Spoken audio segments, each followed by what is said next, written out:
Saya nggak takut kalau Islam berpuasa. Saya nggak ada takutnya. Karena menurut saya orang Islam tuh baik.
Wah, semangat nih, kita buka dulu nih. Ini di Cecar Show. Ya, sobat era sekalian, jumpa lagi kita di channel yang keren ini, Keren Cadas. Kali ini di Cecar Show ada tamu yang sangat istimewa. Orangnya mayoritas tapi dari golongan minoritas. Kira-kira begitu ya. Beliau baru saja membuat geger jagat Indonesia ini karena memasang spanduk yang lebarnya minta ampun dan disuruh diturunkannya, dan juga melambaikan tangan ketika Habib Rizik pulang dari Saudi Arabia, mendarat di Soekarno-Hatta, dan dalam perjalanan dari Soekarno-Hatta ke Petamburan beliau melambaikan tangan. Beliau orang yang sangat aneh dalam jagat politik Indonesia sesungguhnya, dan namanya adalah Lius Sungkarisma. Selamat selamat malam, selamat sore, selamat siang ya. Selamat malam. Bang Lius ya, saya panggil Abang ya. Iya. Nah, kalau Bang Lius usia berapa sih, Bang? 61. 61, nggak jauh beda dengan saya ya. Saya baru 36. Nah. Saya 50 tahun ya, Sobat Era sekalian. Bang Lius, pertama-tama terima kasih atas kehadiran Abang di sini ya. Di Cecal Show ini itu segmen khusus di Refli Harun Channel. Iya. Dan lumayan Bang, sekarang Refli Harun Channel sudah 700 ribuan luar biasa. subscribersnya. Karena Luar politik kan nggak gampang kan. Dan ini sengaja di modelnya begini. Jadi Abang tamu yang keempat. Abang tamu yang keempat ya. Mudah-mudahan lancar kita Bang ya. Tapi tidak main-main dan tidak ada basa-basi. Pertanyaan pertama adalah, ini awal ya, kenapa Abang kok aneh? Saya langsung tanya aja, kenapa aneh? Ini mohon maaf nih Bang ya. Satu, Cina ya kan? Abang mau disebut Cina atau Tionghoa? Cina aja lah. Oh, Cina sama Tionghoa itu beda, sama? Sama Sama ya. Satu, Cina. Yang kedua, Buddha. Tetapi tetapinya pasang spanduk Habib Rizik, melambaikan tangan ke Habib Rizik, pernah bertemu Habib Rizik, sikap politiknya seperti pro kelompok Islam dalam politik. Ya kita tidak usah tidak usah merasa sungkan mengatakan Islam dalam politik kan. Itu sebuah sebuah penilaian politik yang biasa saja. Kenapa Bang? Jadi ya aneh ya menurut saya. Negara ini kan dulu dimerdekakan ini oleh mayoritas tokoh-tokoh Islam. Bisa sebut Bang? Itu kan di sejarah tuh. Siapa aja orangnya. Jangan lupa lagi, siapa tuh? Saya bukan yang ahli, tapi saya lihat video, saya baca, itu ada Wahid Hasyim. Iya. Ada siapa? Ada Kasman Singodimejol. Ada Muhammad Natsir. Macam-macam lah. Betul. Tapi ada Bung Hatta juga yang dianggap nasionalis, tapi sebenarnya dari seorang muslim yang sangat taat juga. Nasionalis tapi kan agamanya muslim juga. Dan sangat taat dan sangat taat. Jadi menurut saya memang ada juga Kasimo. Ada juga tokoh-tokoh lain lah. Orang Tionghoa juga ada ikut di BPUPKI. Lim Kion Huan kalau salah. Lim Kun Huan. Yap Chuan Bing. Ya. Jadi saya melihat jangan lupakan sejarah. Bangsa yang besar adalah bangsa yang menghormati jasa pahlawannya. Oke. Orang bilang Islam nggak didiskriminasi, katanya. Memang nggak didiskriminasi, tapi berapa orang-orang yang peduli terhadap nasib negeri ini, tokoh-tokoh Islamnya, itu kok saya rasa miris juga gitu. Yang paling kelihatan itu Habib Rizik Syihab, HRS ya. HRS. Saya lihat salahnya apa sih? Waduh, kayaknya jelek banget ini orang. Saya tanya. Abang merasa bahwa framingnya begitu ya? Iya dong. Kita lihat sampai hari ini. Nah, cuma saya tanya, kumpul sama teman-teman nih, siapa sih yang dirugiin sama Habib Rizik sama FPI? Kalau kita yang dagang bener nih, ada nggak yang diperes? Nggak ada. Jadi yang kena itu pengusaha-pengusaha biliar yang ada minuman kerasnya, yang ada prostitusinya. Itu digerebek. Kenapa digerebek? Karena sudah dilaporkan ke aparat, masih tetap tidak ada tindakan. Tidak ada tindakan. Nah dari sana memang nggak ada sih ya. Orang Tionghoa saya tanya, lu punya toko suka diperes nggak? Enggak. Lah kenapa jadi kita mesti ikut-ikut benci Habib Rizik? Bahaya Lius, ini orang radikal. Ada satu kali saya ajak tuh semua temen datang ke Petamburan. Teman itu teman Tionghoa? Temen Tionghoa, cuma waktu itu kebanyakan Buddhis. Bahkan ada berapa biksu saya ajak. Kenapa? Karena Habib Rizik lagi statement tentang Rohingya. Tahun 2011. Oh, 2011 menjelang 12 ya. Bulan puasa. Itu menjelang putaran kedua pilkada. Oke. Kita datang bulan puasa. Oh, menjelang putaran kedua pilkada itu ya 2017. Pilkada Jakarta. Oh, pilkada Jakarta tapi tahun yang waktu Pak Jokowi. Yes. I know. Ya. Itu. Saya ingat bulan puasa karena berarti 2012. Ya, 2012 ya. 2012. Jadi itulah saat pertama saya ketemu Habib. Kaget saya. Begitu sampai Petamburan, orangnya banyak. Munarman masih sekretaris umum. Ada Ustadz. Lengkap dah. 70 orang ada kali. Karena kebenaran lagi ada acara. Yang datang berapa orang? Kita kira-kira 15 orang lah. Dialog tentang Rohingya. Beliau kasih foto-foto bahwa ada umat Buddha yang potong leher. Ada foto. Ya. Saya bilang, Habib, mohon maaf. Kalau orang Buddha, kayaknya suruh potong leher ayam aja nggak berani. Jangan leher manusia. Kalau Buddhis benar ya? Iya. Buddha sama Buddhis sama nggak? Sama. Buddha itu agamanya, Buddhis itu orangnya. Oke.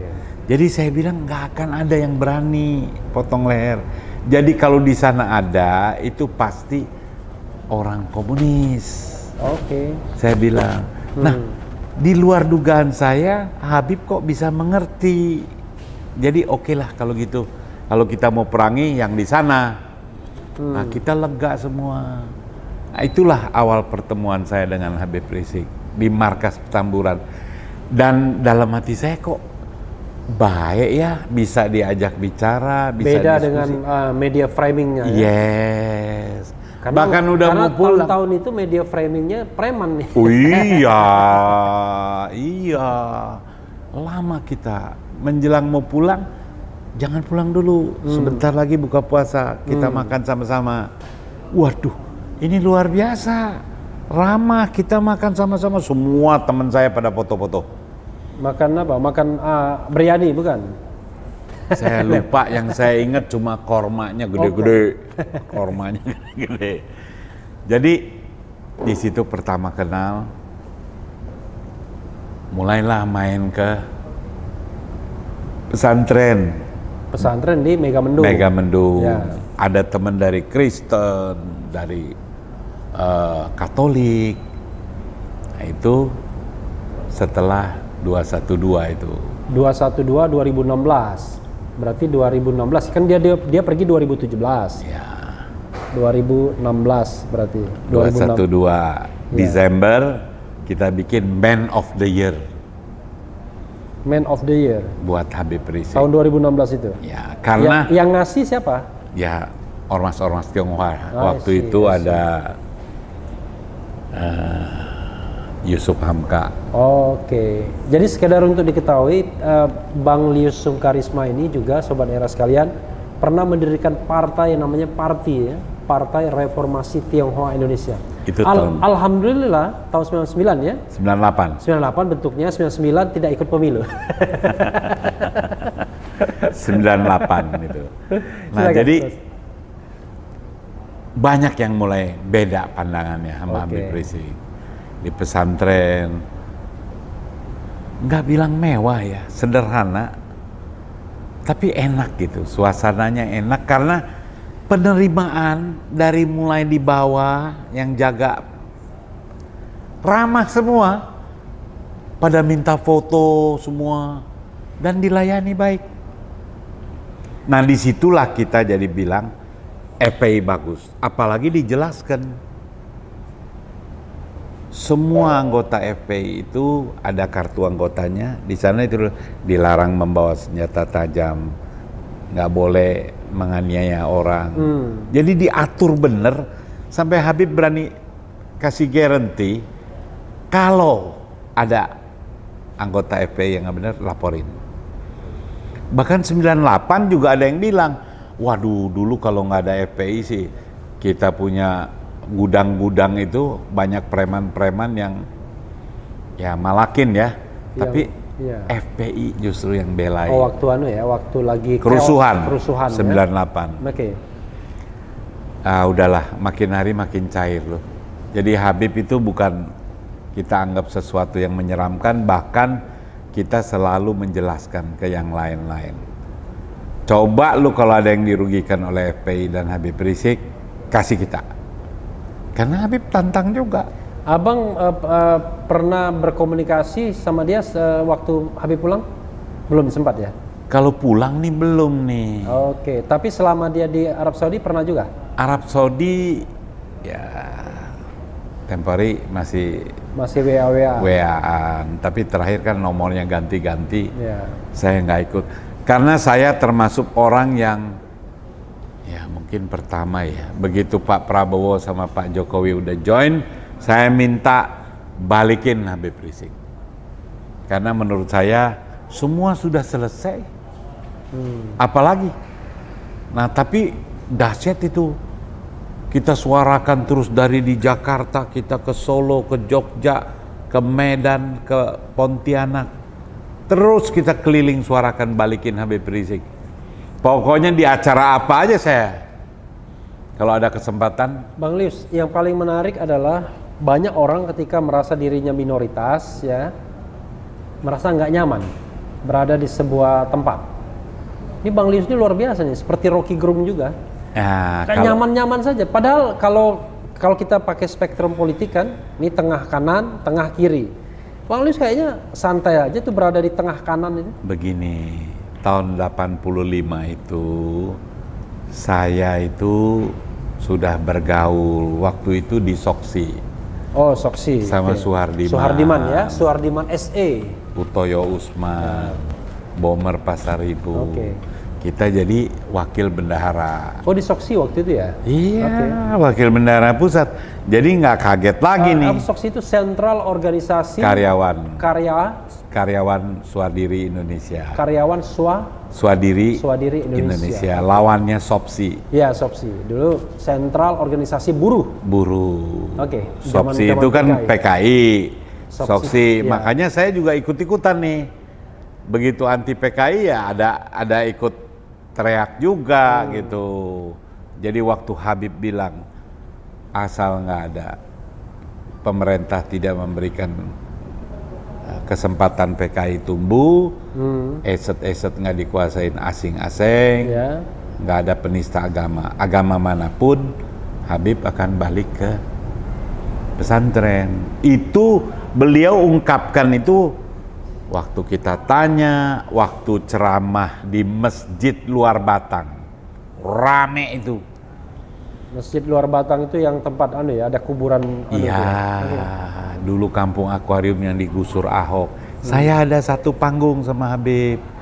Jadi saya tahu bener pikiran beliau itu bukan mau jadi pejabat, tapi beliau mau mengkoreksi arah jalan yang salah. Kita mesti dukung dong. Nah, di situ jadi kita makin cinta sama Habib. Iya, tapi nggak merasa bahwa kalau misalnya kelompok kanan ya, kelompok Islam menguat di Indonesia dalam politik Indonesia, tidak merasa apakah akan menjadi ancaman orang seperti Bang Lius? 85 di Soksi, 86 saya Ketua Umum Generasi Muda Buddhis Indonesia, masuk di KNPI. Kenal lah itu Abdullah Putih, Cahyokumolo, FKPPI semua. Nah di situ saya kenal HMI, Ansor, PMII, Gamki, PMKRI, yang tadinya kita cuma pemuda wihara, yang kebaktian, meditasi. Sekarang diajak di Komite Nasional Pemuda Indonesia. Sampai 97 saya jadi bendahara umum di DPP KNPI. Jadi nggak kaget lagi kalau ketemu dari masyarakat mana, kita lihatnya udah ini Indonesia. Nah, ini sama. Ini yang saya tidak tahu sebelumnya ya, bahwa Bang Lius punya sejarah di KNPI. Ketahuan betul saya tidak riset duluan. Tapi jadi menurut saya itu penting, dan itu yang sekarang hilang. Kenapa saya bilang hilang?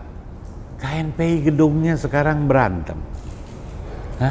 Padahal saya tahu betul wadah itu penting supaya kita saling kenal, saling berjuang memikirkan bangsa. Walaupun nggak sempurna, paling tidak nggak asing lagi gitu.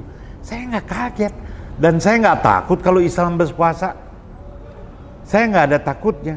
Karena menurut saya orang Islam tuh baik. Baik. Kita hidupnya enak. Nggak akan diganggu. Karena selama saya aktif, saya nggak pernah diganggu. Malah terang-terangan aja. Yang ganggu siapa? Ya sekarang yang saya merasa ganggu ya pasang baleho aja susah. Gede-gede dong ngomongnya, pasang baleho aja susah. Nanti dipanggil lagi.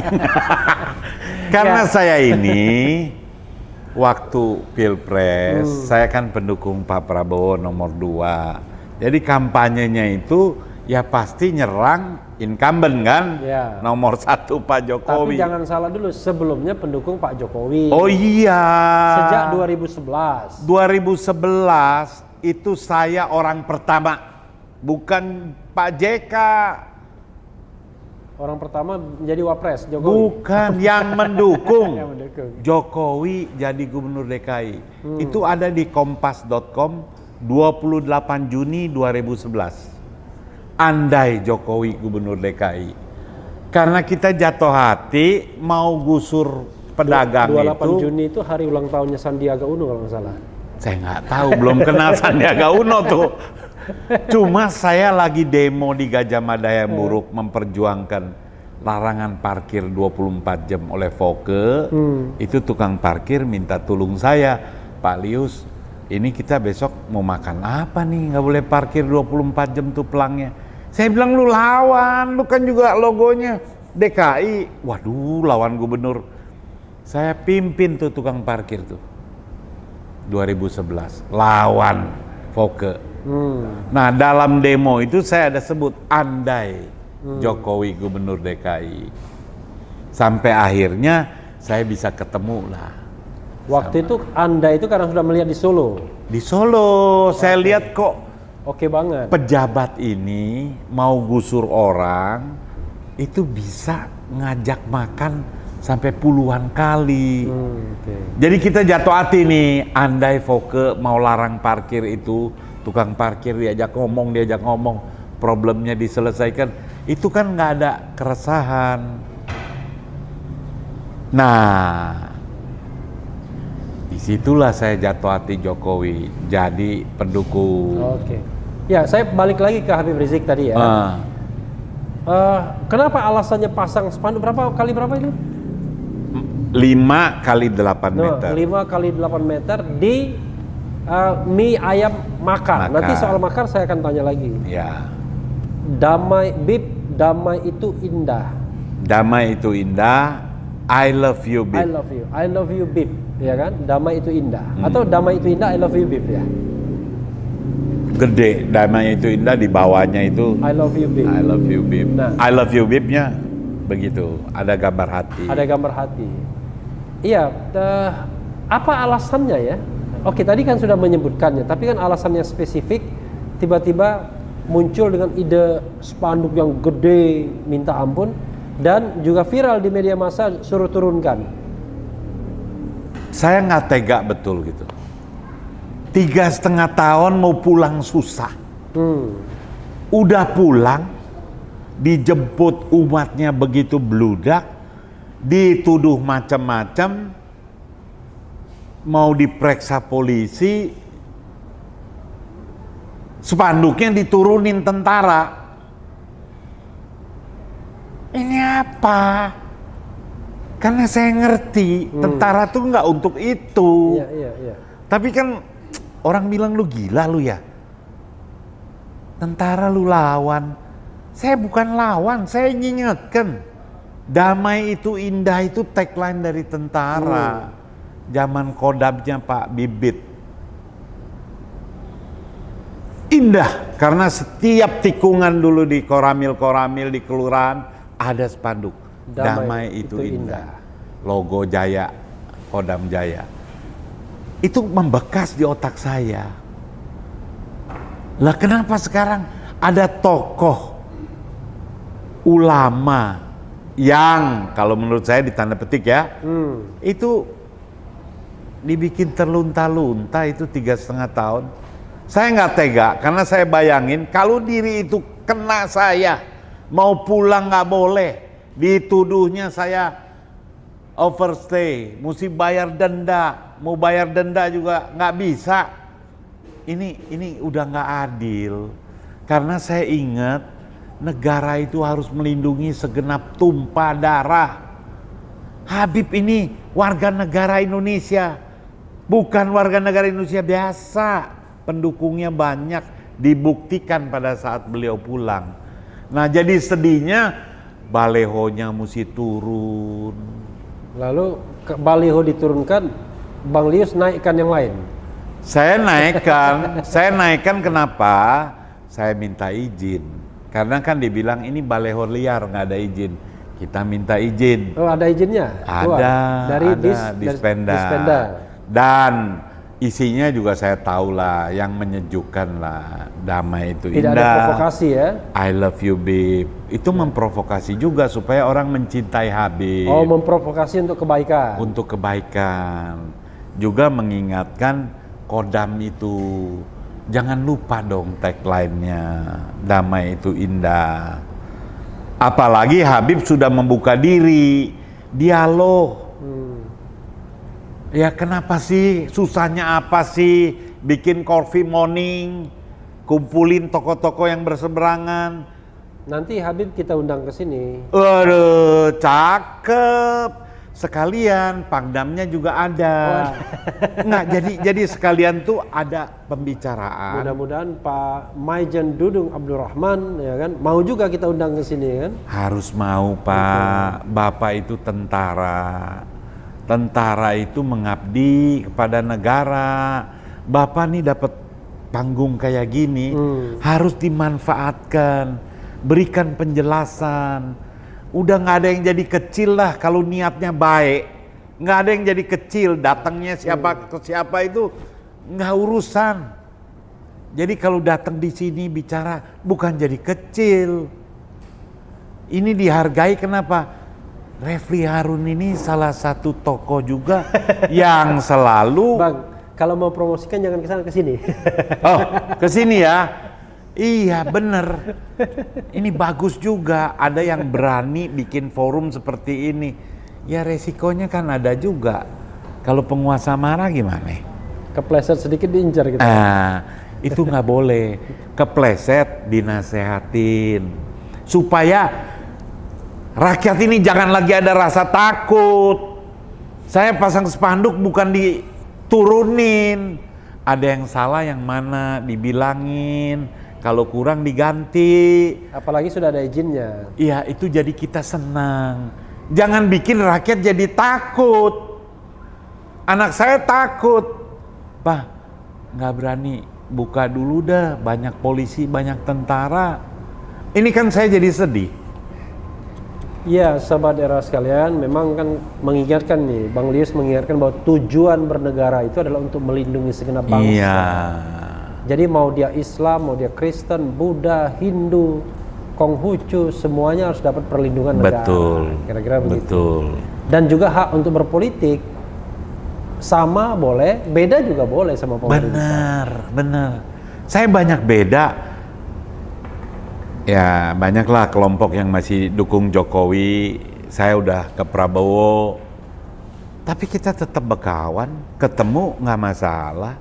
Nah, yang sekarang agak kurang paham itu orang-orang yang nggak ngerti politik di sosmed itu ngocehnya sembarangan. Dia nggak ngerti, dia punya ocehan itu membikin orang luka lebih dalam. Jangan dibaca. Hah? Jangan dibaca. Nggak bisa Nggak dong. bisa. Kan kita lihat kurang ajar amat nih orang. Aduh, lu nggak ngerti nih. Jadi kira-kira yang paling terluka apa makiannya di sosmed? Kalau ke saya nggak sakit, saya udah biasa. Oh, udah biasa. Orang maki saya udah ketawa. Maksudnya maki ke tokoh-tokoh yang oke. punya pengaruh. Termasuk Habib Rizik ya. Ya jangan, Oke. jangan. Oke, Bang Lius, berarti bagian pertama kita soal spanduk, soal menyambut tadi, jelas ya bahwa Ya, Abang punya latar belakang yang sangat pluralis, punya pengalaman juga ke Habib, ternyata persepsinya berbeda. beda. Ya? Gitu. Dan menurut Abang, setelah Habib Rizik tidak berubah, atau lebih baik, atau bagaimana? Habib Rizik pasti akan lebih baik. Karena Oke. 3,5 tahun di Mekah itu pasti punya pengalaman kebijakan yang lebih dari sebelumnya. Saya lihat beliau sudah minta dialog. Oke. Ini mesti diterima lah. Bahasanya dialog dan rekonsiliasi. Dialog ya? dan rekonsiliasi itu luar biasa. Saya bayangin itu. Mudah-mudahan salah satu kesempatannya dialognya di sini. Coba kalau kita dialog melulu, kan sebenarnya kan nggak akan kacau negara ini. Orang marah-marahnya di dialog. Gitu. Betul. Tapi dialognya jangan dibatasi durasi. Iya. Kalau baru ngomong 1 menit 2 menit, durasi kan susah. Gitu. Di sinilah Di udah sini. cocok lah. Karena apa? Ini Bung Refri Harun kan relatif di tengah juga. Saya suka ikutin, ya nggak dukung orang, tapi dukung negeri. Jadi boleh dialog di sini. Kenapa nggak berani? Harus itu. Saya lihat nggak ada salahnya loh. Kalau di TV kadang durasi ya. Kalau Boleh di sini juga di TV boleh. tapi boleh. durasinya. Maksud saya jangan takut berdialog lah. Musyawarah, kita mufakat, kita jalan.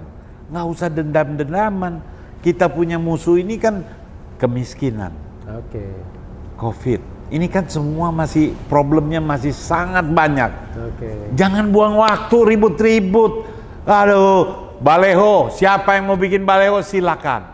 Tapi isinya jangan menyinggung orang lain. Satu, yang kedua ada izinnya tetap. Ada izin. Sebenarnya izin juga aneh. Kalau menurut saya aneh, ungkapan perasaan Ya. itu dijamin Undang-Undang Dasar Nah, 45. izinnya itu kalau dia menggunakan public spare. Yes. Tapi kalau tempat pribadi Pribadi yang nggak usah. Iya. Jadi Public spare. jangan dipersulit. Termasuk sekarang nih, Wali Kota Bogor itu, Bima Arya. Bima Arya udah jangan dong. Orang udah dirawat di rumah sakit, dia udah bikin swab mandiri, mau di swab lagi.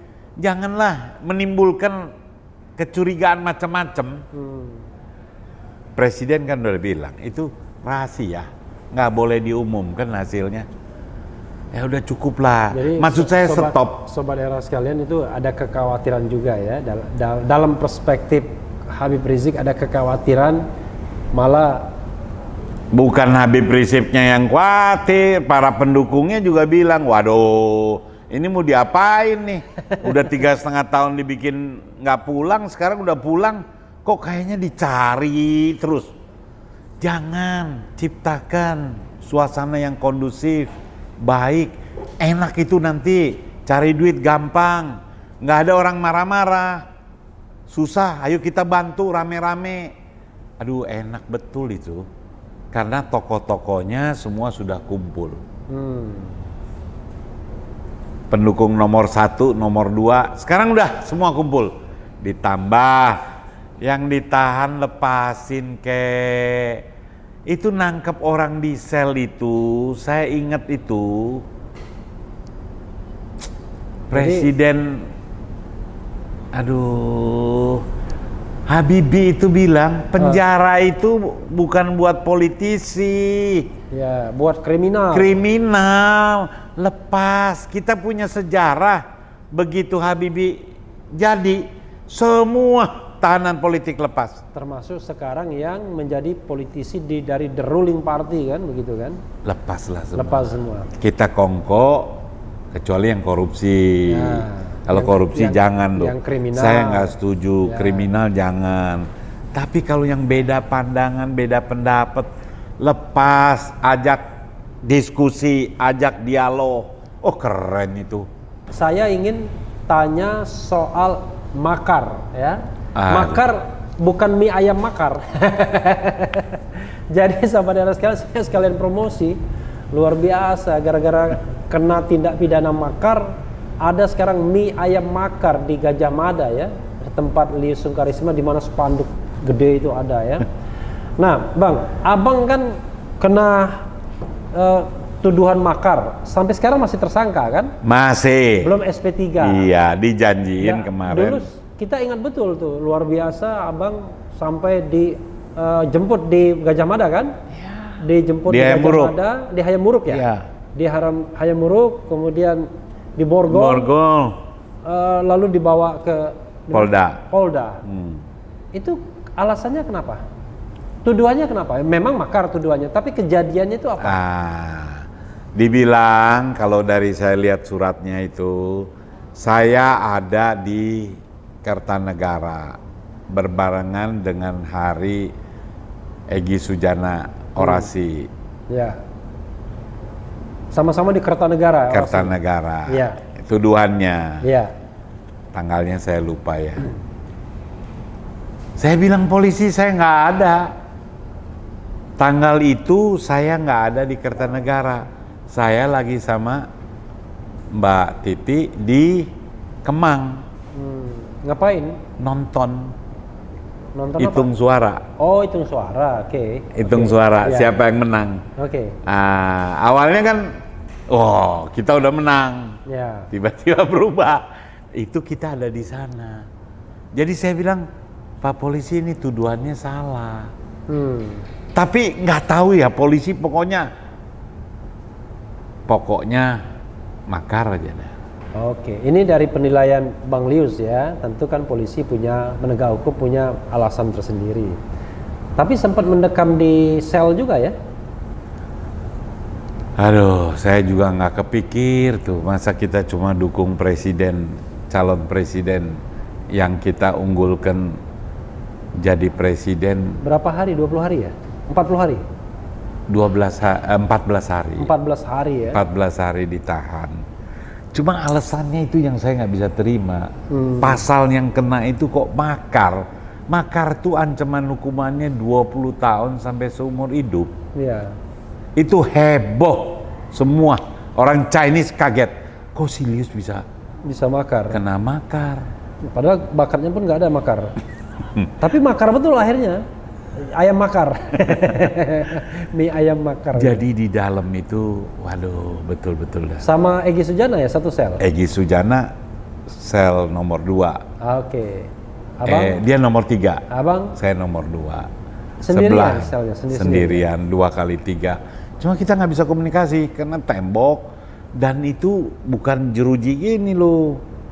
Pintu besi cuma segini nih. Jadi kalau saya mau ngomong, G. Kalau dia tidur nggak kedengeran. Karena suara saya ke depan. Sirkulasi udara gimana? Ventilasinya? Itu bagus, polisinya baik. Dia kasih saya kipas angin. Saya sampai bilang, Bapak polisi baik. Saya nggak minta, saya nggak kasih duit, Bapak kasih kipas angin. Nggak, ini buat ventilasi. Waduh. Kalau orang punya penyakit bengek bisa sesak napas ya? Ya saya rasa mungkin itu didesain khusus buat nyeksa ya. Supaya orang tuh tertekan. Oke. Aduh, ampun dah itu. Jadi menurut saya kapok. Saya rasa bukan kapok. Saya malah syukuri. Tanpa itu saya nggak pernah merasakan susahnya gitu orang ditahan, dan ya bukan apa ya, kita jadi terkenal. Kalau ketemu orang, Bapak yang ditahan di Polda kan? Iya, yang di Borgol itu ya? Di Borgol dia nggak ngomong. Nggak ngomong. Cuma ya, dan tapi kesannya kan kayak kriminal begitu, Bang Lius dijemput di Borgol. Iya. Tapi ya kemarin teman-teman kita, Saganda, Anton Permana sama. Tapi itu kan memang mungkin bagian dari strategi untuk membuat kapok. Saya lihat ada itu ya unsur Kalau kita lari nggak mungkin kan? Wong kita bukan orang nggak jelas. Iya. Record kita kan jelas, kita aktivis. Iya. Mengulangi perbuatan nggak mungkin. Kalau Iya, misalnya nggak mungkin orang lah. perbuatannya nggak jelas. Ya nggak mungkin ada lagi kan? Menghilangkan barang bukti apa? Kampanye nggak mungkin ada lagi. Barang bukti lu udah punya rekamannya semua. Iya. Jadi nggak masuk di akal lah menurut saya. Yang gini-gini ini sudahi, jangan pakai itu lagi. Fair play, siapa yang menang. Nah kemarin siapa yang menang kan sudah Pak Prabowo juga nerima. Tidak hanya nerima, masuk juga dia. Artinya itu sudah selesai. Nah yang atas sudah damai nih, yang bawah juga diperhatikan lah. Yang masih panas itu dirawat supaya concern. Tapi status abang kan masih tersangka, belum ada surat penghentian penyidikan. Surat perintah penghentian penyidikan. Ya SP3 kan kita dijanjiin ntar habis presiden dilantik lah. Tapi ya enggak juga, tapi kan saya nggak pernah minta-minta lah. Udahlah saya ikhlaskan aja lah. Mau dibikin apa? Ya itu udah bagian dari sejarah. Kalau nasib kita mesti masuk ya masuk. Kalau enggak ya keluar juga. Orang nggak nyangka 14 hari bisa keluar. Lebih baik daripada Jumhur Hidayat Anton Permana. Udah lebih berapa hari sekarang? Itulah sudah lebih dari 20 hari. Itulah saya mohon ke Pak Jokowi. Bapak Presiden nih kekuasaannya very powerful, Pak. Kalau lepas yang gini-gini Bapak nggak jadi jelek. Tapi satu, Pak. Kesini, Pak. Ini ya. Iya, Pak. Lepas. Bapak ada punya kekuasaan. Nggak jadi jelek Bapak lepasin tuh Jumhur, Anton Permana, Saganda. Terus siapa lagi tuh yang demo-demo? Lepas. Ustazah Kin. Semua lepas, Pak. Nggak jelek Bapak. Bapak jangan bilang nggak campurin urusan hukum. Ini bukan urusan hukum. Bapak sebagai kepala negara itu bertanggung jawab menciptakan suasana yang sejuk, damai. Lepas. Kongkok duduk, undang makan. Dulu waktu 212 pertama tahun 2016 ya. Itu kan ada isu juga ya makar yang ditangkap kan Bu Rahmawati waktu itu. Kan sama juga begitu. Ataukah ini modus untuk kayak istilahnya agar tokoh-tokoh ini tidak mempengaruhi publik, dia diamankan dulu. Sebelum saya ditangkap saya udah bikin video. Ya. Saya nggak mau ya. Saya nggak mau nih saya dimakar tapi digantung kayak Ibu Rahmawati saya. Sampai sekarang SP3 mereka? Nggak ada. Tetap tersangka. Oke. Ya menurut saya kan itu nggak sehat kan. Ya. Nah, ternyata saya juga digituin kan. Ya udahlah terserah lah. Kita yang kuasa, cuma kan ini jadi catatan sejarah yang kurang elok. Nah menurut saya momentumnya ini begitu Habib Rizik pulang, kita rekonsiliasi, kita selesaikan semua. Apa yang Habib Rizik mau itu nggak ada yang jelek buat negeri, nggak ada yang perlu ditakutin. Yang takut kan kelompok yang berbeda aliran. Bukan yang berbeda aliran. Yang mau memanfaatkan kekayaan negara ini buat kepentingannya sendiri. Itu takut kalau kompak. Tapi abang itu nggak kesinggung tuh. Kalau Habib Rizik kelompok kanan, tengah kanan kan selalu bilang asing, aseng gitu. Lalu Ya, ini itu kan dikuasai memang, oleh Cina dan lain itu memang sebagainya. nyata. Sri Bintang Pamungkas kan suka ngomong juga asing-aseng. Emang nyata. Nggak Tapi tersinggung. asengnya itu berapa orang? Kan aseng kan teman-teman Bang Lius. Ngerti teman saya. Tapi kan ini memang sahabat era sekalian tidak bermaksud sara ya. Ini hanya untuk klarifikasi. enggak, itu nggak sarong. saya juga asing kok. Cuma kan ini memang kita cari kusutnya di mana ini. Itu kan benar. Kalau ini diselesaikan, everybody happy. Orang Tionghoa semua. Karena nggak semuanya orang Tionghoa bisa menikmati fasilitas dari negara. Privilege ini cuma dapat yang kaya-kaya. Bukan yang kaya-kaya, yang kaya raya. Yang kaya raya. Bener. Itu yang dapat privilege. Ya, yang Jadi lari. yang Tionghoa miskin banyak juga, yang Tionghoa biasa-biasa banyak. Banyak. Tionghoa yang gemes lihat keadaan gini juga banyak. Cuma nggak ada yang mau kayak saya. Lu ngapain, Lius? Nah, cuma saya merasa kalau kita nggak ngomong, nggak bener juga nih kita. Jadi itu yang saya kagum sama abang. Nggak takut bang. Pertama status tersangka itu kan bisa dihidupkan setiap saat.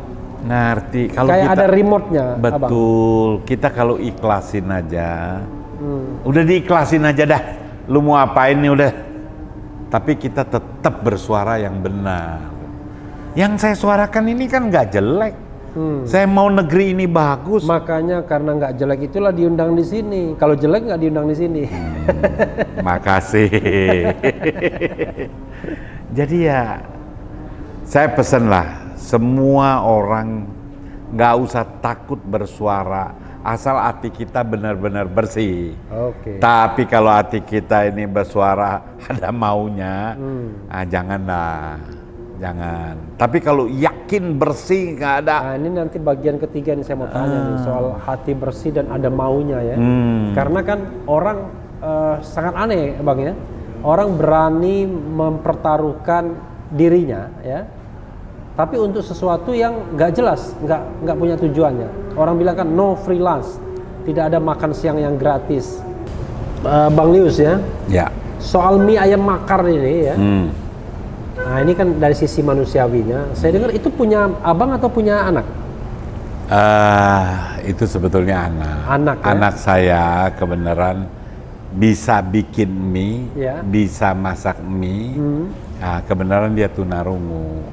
Tunarungu dari lahir? Dari lahir. Jadi Emang putra putri Bang Lius berapa orang? 5. Oh 5 ya? Oh, Pancasila benar ya? Ini menunjukkan bahwa beliau anak pro Pancasila. Yang ke berapa yang ini? Yang punya mie ayam ini? Yang ketiga ya. Yang ketiga ya, anak tengah ya berarti.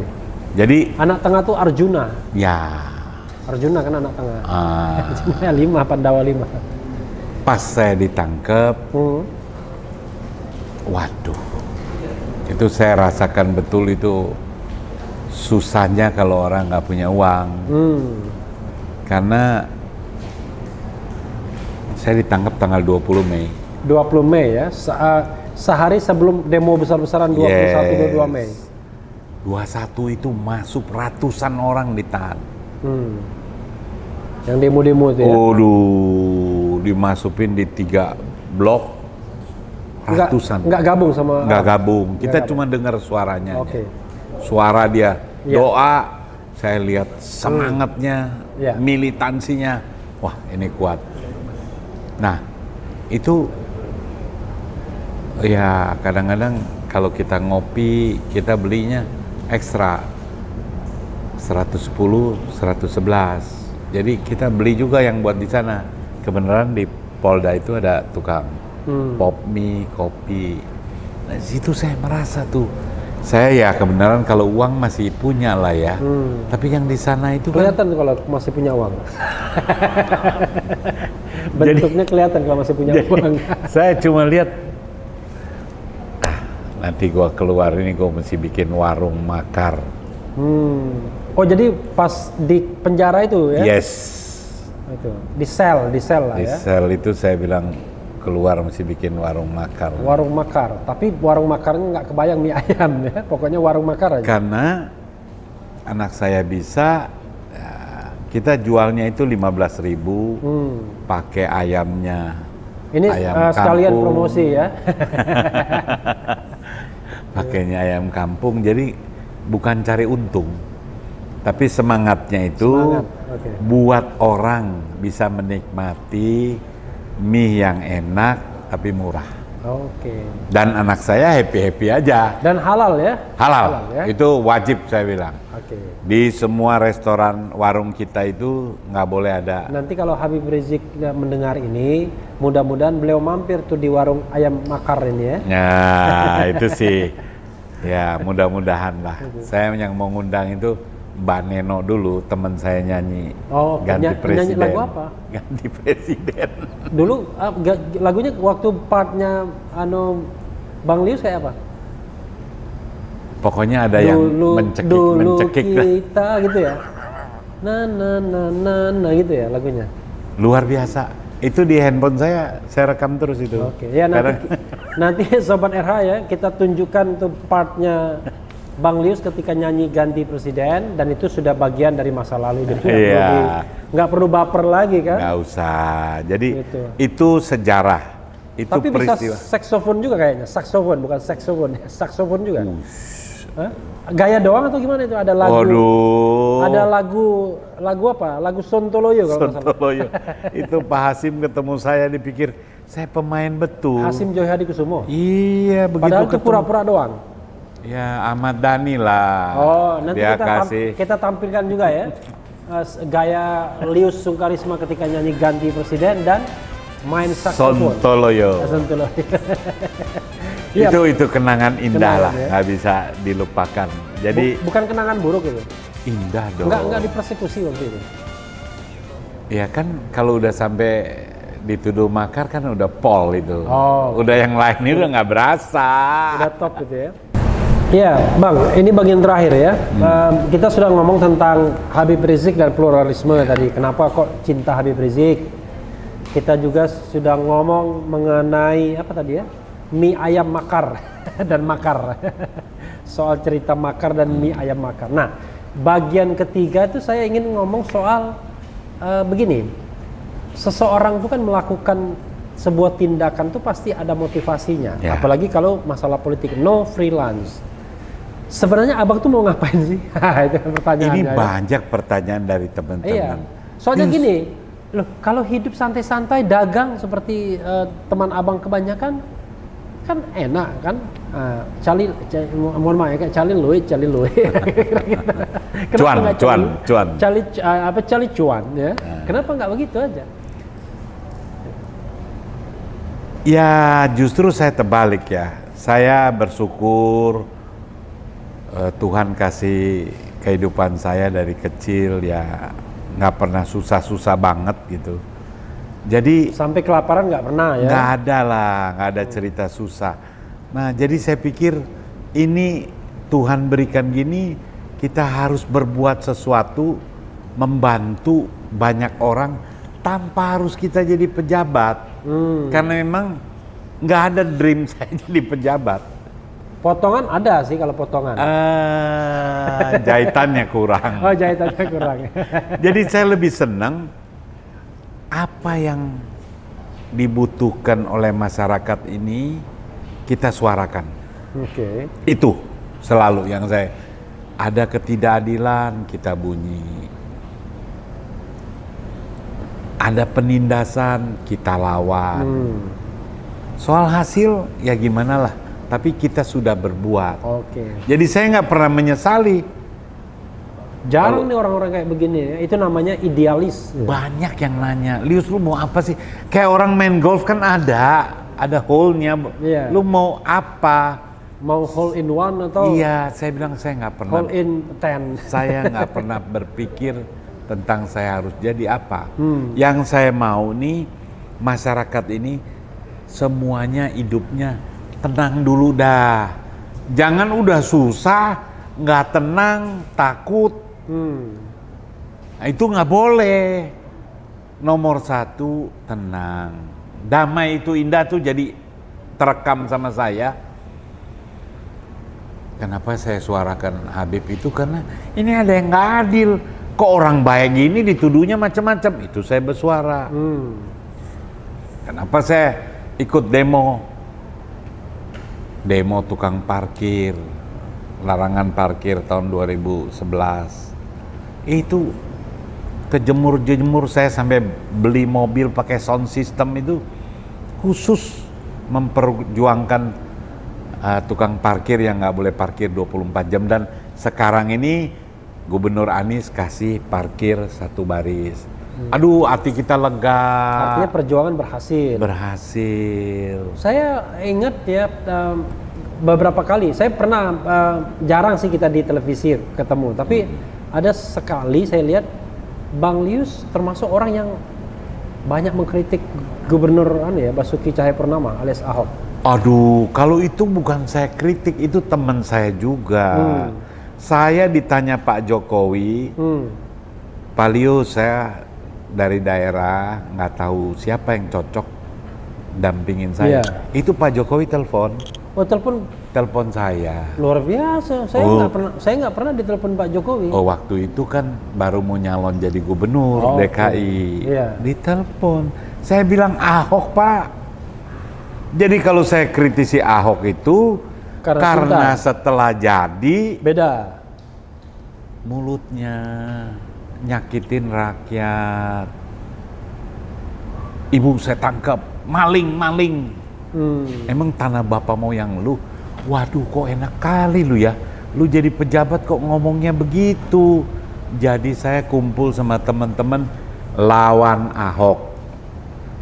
Termasuk juga ketika di Pilkada DKI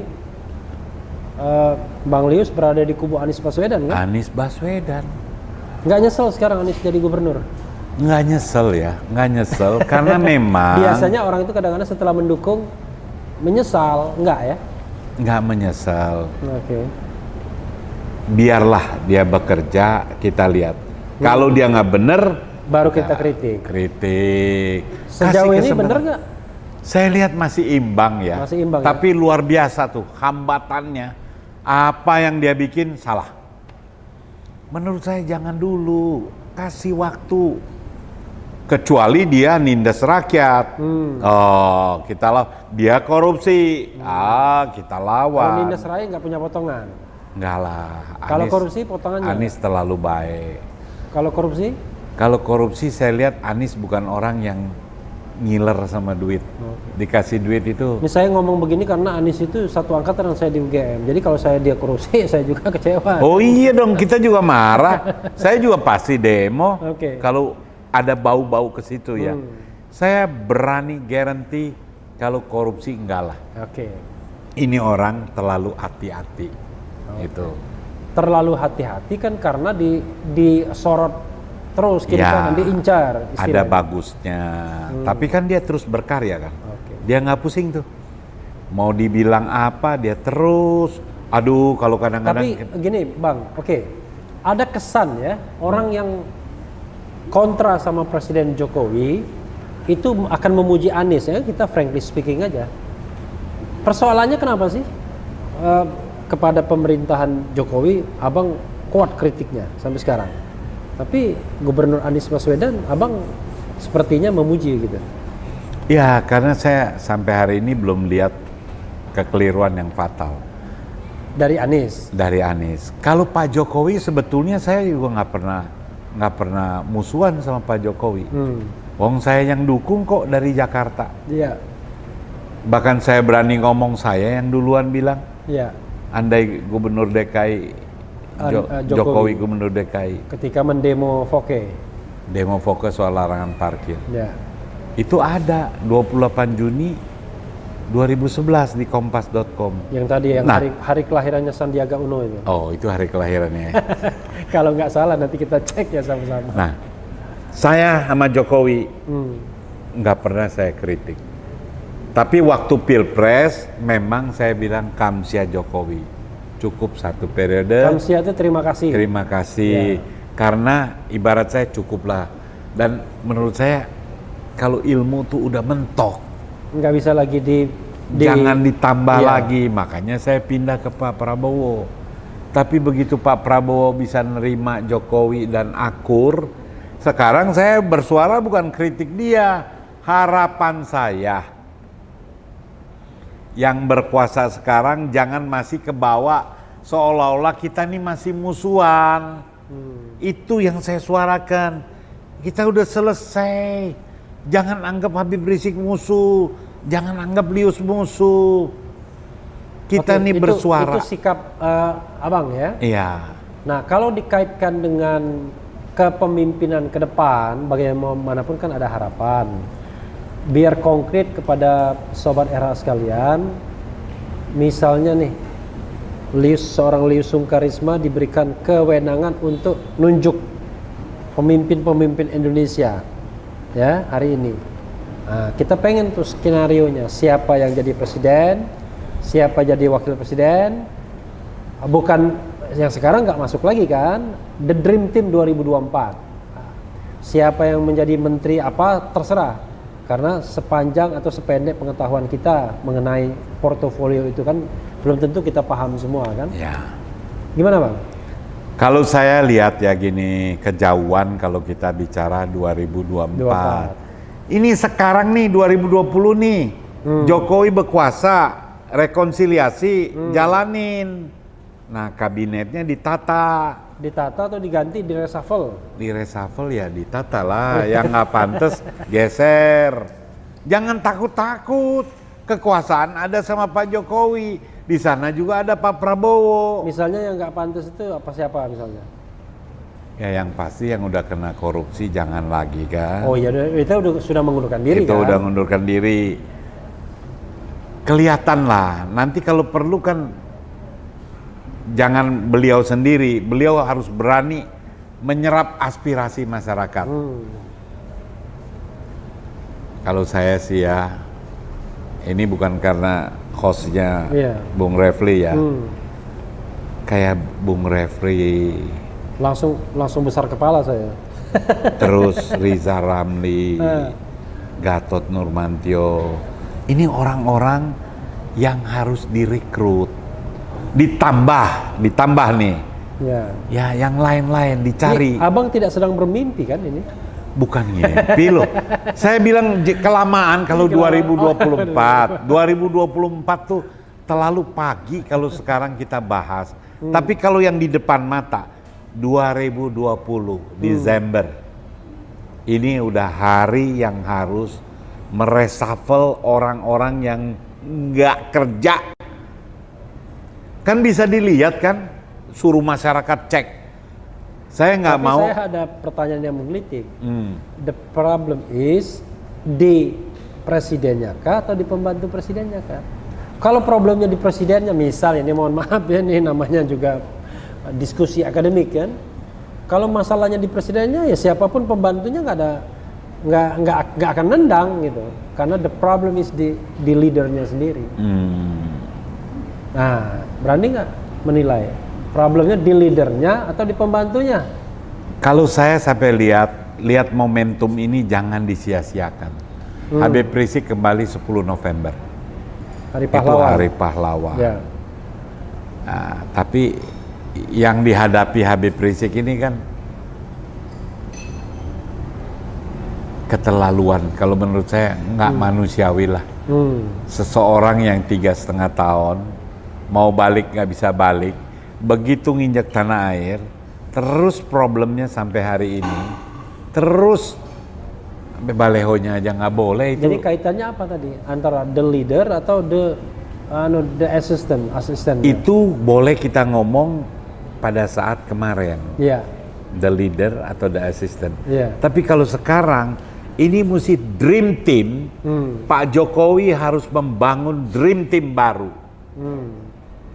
Kalau dream team baru, saya berkeyakinan kalau menterinya bukan penjilat, dia berani ngomong. Ke situ dong. Kalau menterinya bukan penjilat, dia akan berani ngomong. Dia akan berani bilang, Pak, jangan gini Pak, ini bahaya. Dan itu ada banyak orang-orang, kelihatan lah, yang berani ngomong begitu. Jadi jangan takut lagi, Bapak ini penguasa. Kenapa saya bilang penguasa? Ya Pak Prabowo lawannya aja udah sama-sama. Ya. Duduk bareng, susun bareng. Penguasa itu orang yang memiliki kekuasaan. Yes, penguasa. dan punya hak mereshuffle setiap saat. Kalau ada yang berontak, nah itu baru digigit. Nih Bapak jalankan kekuasaan, Bapak susun the dream team Bapak. Ada yang ngoceh, itu baru kita gigit. Kalau ngoceh nggak apa-apa dong. Ngoceh nggak apa-apa, kan Yang banyak berontak, yang ganggu. Yang berontak. Yang digigit. ya. Kalau ngoceh digigit itu nanti otoriter kita. Nggak boleh, nggak boleh. Maksud saya yang berontak. Kan ada yang bilang, wah ini orang kaya, pasukannya banyak. Nggak ada, presiden kok. Nah jadi momentum ini jangan lepas. Kalau lepas, ya artinya ya selama 4 tahun sisa kepemimpinan Pak Jokowi ini rame terus.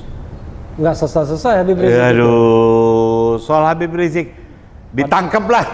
Coba rame lagi. Padahal Sun Tzu sudah bilang kan, kalau tidak ditundukkan dijadikan kawan. Ini lebih hebat dari saya soal Sun Tzu. Itu umum itu. Dan itu betul. Trennya kan semua mau rekonsiliasi jadi kawan. Dan Pak Jokowi kan kenapa kita jadi gila-gila sama dia itu sederhana. Nggak gila kekayaan, mau mendengar. Iya kan?